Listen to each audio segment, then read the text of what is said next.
किया गया, कभी परिवारवाद से जनमत को प्रभावित किया गया, कहीं तुष्टीकरण से जनमत को प्रभावित और संग्रहित किया गया, और कहीं भ्रष्टाचार के बनाए हुए पैसों से जनमत को कलर्ड करने का प्रयास किया गया। हमारे देश का लोकतंत्र ये चार नासुरों के बीच में बटा रहा, जातिवाद, परिवारवाद, तुष्टीकरण और भ्रष्टाचार।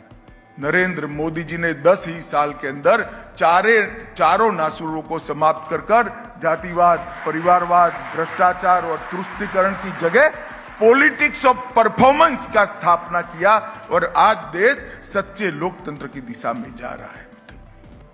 देश का जनादेश ना जातिवाद से प्रभावित होना चाहिए, ना तुष्टीकरण से प्रभावित होना चाहिए, ना परिवारवाद से युक्त होना चाहिए, ना भ्रष्टाचार के पैसों से जनादेश को खरीदा जा सकता है। ये चारों चीजों को मोदी जी ने बहुत लंबे समय के बाद दूर कर दी, और आज दो खेमे पड़े, जैसे महाभारत के युद्ध में दो खेमे पड़े थे, एक और पांडवों का खेमा था और एक और कौरवों का खेमा था। एक और मोदी जी के नेतृत्व में भारतीय जनता पार्टी देशभक्तों की टोली जैसी पार्टी खड़ी है, और दूसरी ओर 7 परिवारवादी पार्टियों का एक गठबंधन खड़ा है। ये कौन है इंडिया गठबंधन? कौन है इंडी गठबंधन? कौन है घमंडिया गठबंधन? जिनको घमंड है, अभिमान है अपने परिवार पर, जो नहीं मानते हैं कि देश में गरीब चाय बेचने वाले का बेटा देश का प्रधानमंत्री बने, देश का प्रधान सेवक बने। वो ऐसा मानते हैं कि प्रधानमंत्री पद धाती है उन लोगों की जो एक परिवार में, बड़े परिवार में जन्म लेते हैं। पूरे 7 पार्टियों का एनालिसिस करिए। सोनिया गांधी अपने बेटे को प्रधानमंत्री बनाना चाहती हैं, शरद पवार जी अपनी बेटी को मुख्यमंत्री बनाना चाहते हैं, ममता बनर्जी अपने भतीजे को मुख्यमंत्री बनाना चाहते हैं, लालू जी अपने बेटे को मुख्यमंत्री बनाना चाहते हैं, स्टालिन भी अपने बेटे को मुख्यमंत्री बनाना चाहते हैं, और मुलायम सिंह जी के बेटे मुख्यमंत्री बनकर फिर से मुख्यमंत्री बनना चाहते हैं। अब जो लोग, ये 7 पार्टियां एक प्रकार से अपने परिवार के हितों के लिए काम करने वाली है। मैं आज भोपाल के प्रबुद्धजनों से बात करने आया हूं कि परिवार के हितों की जो बात करते हैं, जो अपने बेटे, बेटी, भतीजे, भतीजियों को मुख्यमंत्री, प्रधानमंत्री बनाना चाहते हैं, वो भारत के गरीब की चिंता नहीं कर सकते, भारत की चिंता नहीं कर सकते, भारत को विश्व को सम्मान नहीं दिला सकते। भारत को विश्व में सम्मान वो ही व्यक्ति दिला सकता है जिसका जीवन का क्षण क्षण और शरीर का कण कण मां भारती को समर्पित हो, भारत को समर्पित। ये जो आने वाले दिनों में पसंदगी करनी है देश को, ये दो ताकतों के बीच में पसंदगी, जो अपने परिवार के लिए जीते हैं और जो देश के लिए जीते हैं और मरते हैं, दोनों के बीच में पसंदगी करनी। 10 साल यूपीए के और 10 साल एनडीए के। मेरा आग्रह है, आप सब प्रबुद्धजन, आंकड़े अब छिपे नहीं है, पारदर्शिता का जमाना है, ऑनलाइन सारी इंफॉर्मेशन उपलब्ध है, आप डाउनलोड करिए, आप स्वयं कंपैरिजन करिए। 10 साल में 12 लाख करोड़ के घपले, घोटाले, भ्रष्टाचार, हर रोज एक भ्रष्टाचार, 2G, 4G, आप खेल देखो तो भ्रष्टाचार, सेना देखो भ्रष्टाचार, एयरबेस देखो तो भ्रष्टाचार, पनडुब्बी में भ्रष्टाचार, हेलीकॉप्टर में भ्रष्टाचार, अंतरिक्ष में भ्रष्टाचार, पाताल में कोयले की खदानों में भी भ्रष्टाचार, आकाश, पाताल, सागर, अंतरिक्ष, सभी जगह भ्रष्टाचार कर कर ये 10 साल शासन किया, और नरेंद्र मोदी पर 10 साल में 4 आने के भी भ्रष्टाचार का कोई आरोप नहीं कर सकता। इस प्रकार का शासन, ये दोनों के बीच में हमने किस प्रकार का शासन था? देश असुरक्षित था, देश की माताएं, बहनें, बच्चियां असुरक्षित महसूस करती, देश की सीमाएं सुरक्षित। आए दिन पाकिस्तान से आकर लोग बम धमाके कर भाग जाते थे, पेट का पानी नहीं हिलता था, चुपचाप रहते थे वोट बैंक की लालच में। हजारों लाखों करोड़ के घपले घोटाले करे, अर्थतंत्र रसाताल में गया था, देश का सम्मान पाताल तक नीचे गया था। और ये 10 साल में क्या हुआ? एक भी भ्रष्टाचार का आरोप नहीं है, किसी की हिम्मत नहीं है भारत की सीमाओं के सामने आंख उठाकर। और अगर किसी ने करा, किसी ने हिम्मत करी भी, तो सर्जिकल स्ट्राइक और एयर स्ट्राइक कर कर इनके घर में घुसकर आतंकवादियों को समाप्त करने का काम। अर्थतंत्र आजादी के बाद सबसे ज्यादा ऊपर उठा हुआ दिखाई पड़ता है। अटल जी 11वें नंबर पर छोड़कर गए थे। 10 साल इन्होंने शासन किया, इन्होंने देश का ऊपर एक उपकार कर दिया। 11वें नंबर से 12वें नंबर पर नहीं गए, देश दुनिया के 11वें नंबर के अर्थतंत्र पर जस का तस पड़ा रहा। 10 साल के अंदर मोदी जी ने 11वें नंबर से 5वें नंबर पर लाने का काम किया और देश के अंदर आर्थिक विकास। और मैं आपको विश्वास दिलाता हूं मित्रों, ये मोदी जी की गारंटी है। तीसरा जनादेश दे दीजिए, देश दुनिया में तीसरे नंबर की अर्थव्यवस्था बन जाएगा। कोई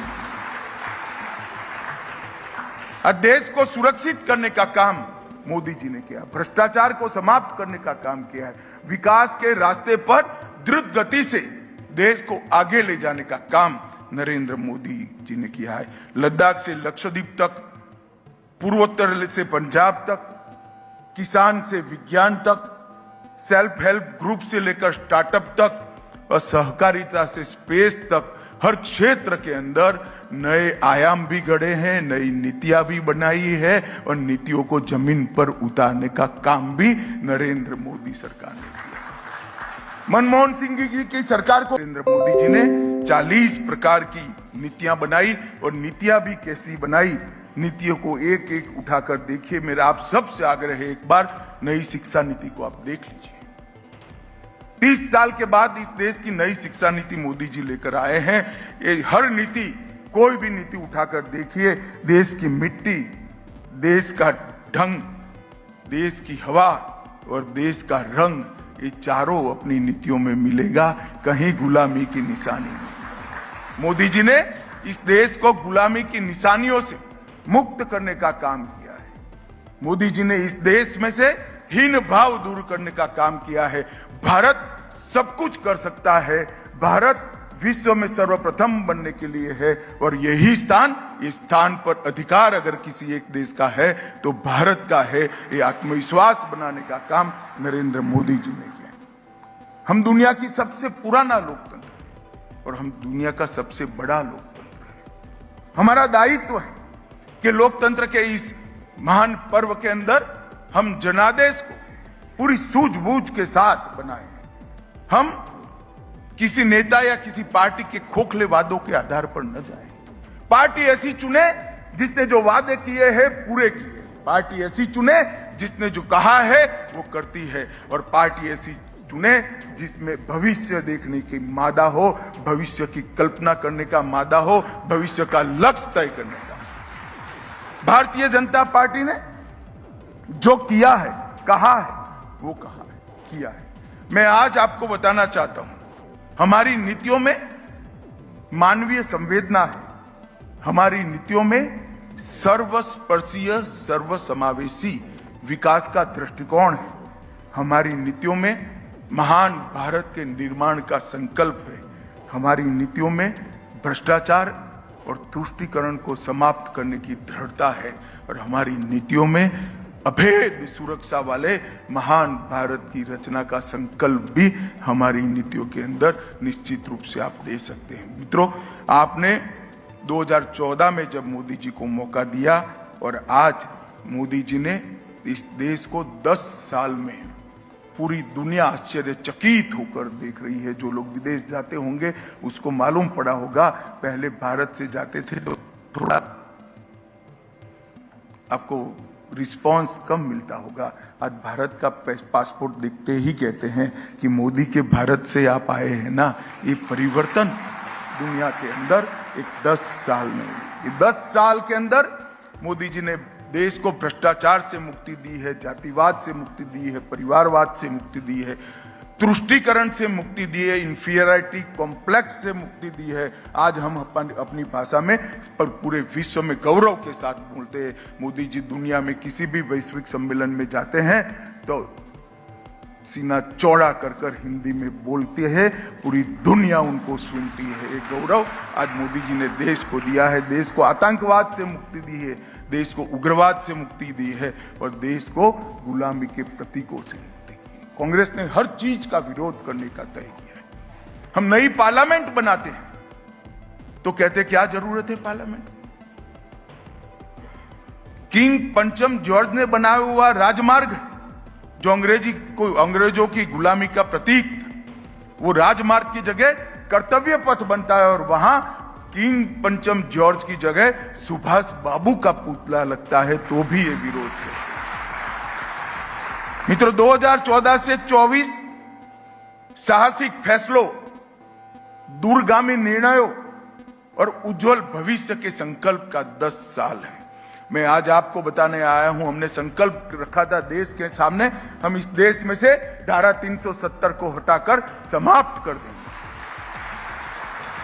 मैं तो बड़ी युवा अवस्था में कार्यकर्ता बना था, मुझे भी लगता था कि हम नारा तो लगा रहे हैं, जहां हुए बलिदान मुखर्जी वो कश्मीर हमारा है, मगर धारा 370 कैसे हटेगी? और देखते देखते देखते मोदी जी ने 5 अगस्त 2019 को धारा 370 को समाप्त कर दिया। दुनिया के कोई देश में 2 संविधान नहीं हो सकते, 2 प्रधानमंत्री नहीं हो सकते, 2 ध्वज नहीं हो सकते हैं। कांग्रेस ने इसको तुष्टीकरण की राजनीति के तहत 70 साल तक चलाया। मोदी जी ने दृढ़ इच्छा शक्ति से उसको उखाड़ कर फेंक दिया। आज हमारा कश्मीर भारत माता का मुकुटमणि बनकर समग्र विश्व के सामने तिरंगे के साथ 30 साल के बाद वहां थिएटर चालू हुए। 30 साल के बाद लाल चौक पर जन्माष्टमी मनाई जाती है। 30 साल के बाद वहां मोहर्रम का जुलूस निकला है और 30 साल के बाद देश के और दुनिया के कोनों कोनों से 2 करोड़ यात्री सुख और शांति के साथ आज कश्मीर का लुत्फ उठा रहे हैं। पड़ोसी देशों से आए हुए हिंदू नागरिक जो पाकिस्तान से शरणार्थी बनकर आए, बांग्लादेश से शरणार्थी बनकर आए, अफगानिस्तान से, उनके लिए 2 ही विकल्प थे, या तो अपना धर्म छोड़े, परिवार की महिलाओं को अपमानित करे, या फिर अलग धर्म में चले जाए। वो भारत की शरण में है।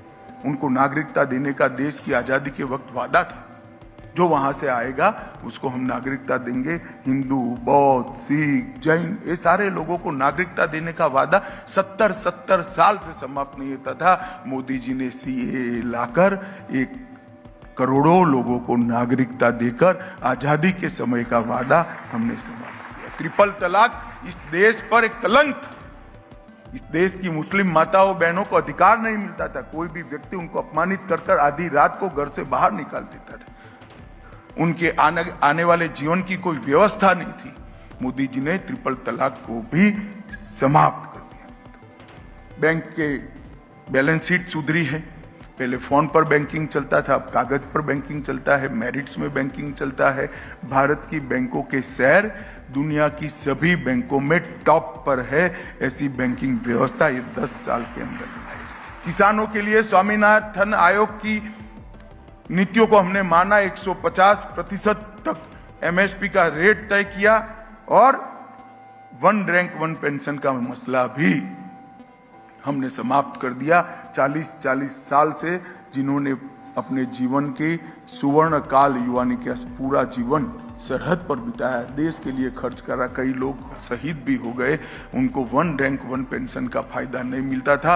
नरेंद्र मोदी जी ने आकर 14 महीने के अंदर ही 40 साल से अटका हुआ फैसला किया और आज देश के सेना के जवानों को और रिटायर्ड जवानों को 1 रैंक 1 पेंशन का फायदा सीधा उनके बैंक अकाउंट के अंदर जाता है और उनकी सेवा का एक प्रकार से पुरस्कृत करने का काम नरेंद्र मोदी जी ने किया।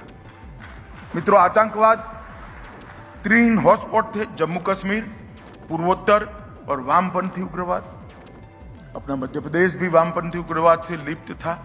आज मैं बड़े आनंद के साथ कह सकता हूं कि तीनों हॉटस्पॉट में हिंसक घटनाओं में 70% की कमी और मृत्यु में 72% की कमी के साथ नक्सलवाद, आतंकवाद और उग्रवाद इस देश में अंतिम सांसें गिन रहा है।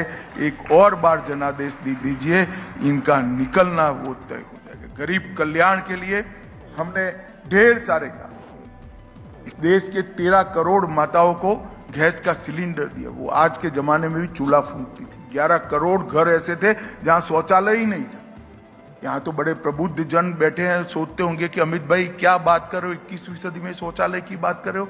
एक दिन सुबह अगर आपके टॉयलेट का डक्टिंग खत्म हो जाए, खराब हो जाए, तो आपको मालूम पड़ेगा कितनी तकलीफ आती है घर में। अगर 2 दिन गटर चौक हो जाए तो मालूम पड़ेगा।